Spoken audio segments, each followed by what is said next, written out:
మీ అందరికీ వందనములు. మీ అందరూ బాగున్నారా?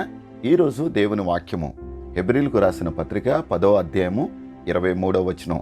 వాగ్దానం చేసిన వాడు నమ్మదగిన వాడు గనుక మన నిరీక్షణ విషయమై మనం ఒప్పుకునినది నిశ్చలముగా పట్టుకుందుము. మీ అందరికీ హ్యాపీ న్యూ ఇయర్. మీ అందరికీ నూతన సంవత్సర శుభాకాంక్షలు. ఈరోజు మీరు దేవుని యొక్క వాక్యాన్ని వినుచుండగా నిన్నటి దినమున మీ జీవితంలో జరిగించుకున్నటువంటి నూతన సంవత్సర వేడుకను మీరు దేవుని సన్నిధిలో ఆశీర్వాదకరంగా మార్చుకోవాలని దేవుని సేవకుడిగా ఆశిస్తూ ఈ మాటలు తెలియజేస్తున్నా.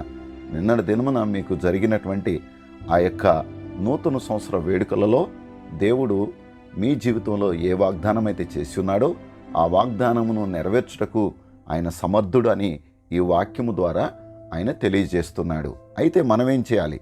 ఏదైతే మనం నిరీక్షణ కలిగి ఉన్నామో ఆ విషయమై మనం ఒప్పుకునినది నిశ్చలముగా పట్టుకుందాము. దేవుని సన్నిధిలో ఒక విషయంలో మీరు ఈ సంవత్సరంలో ఒప్పుకోండి. ఏమని?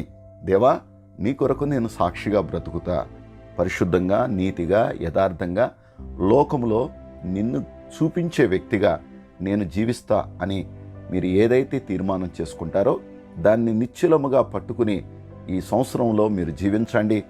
దేవుడు మీ జీవితంలో చేసిన ప్రతి వాగ్దానము ఉన్నతంగా ఆయన మార్చబోతున్నాడు.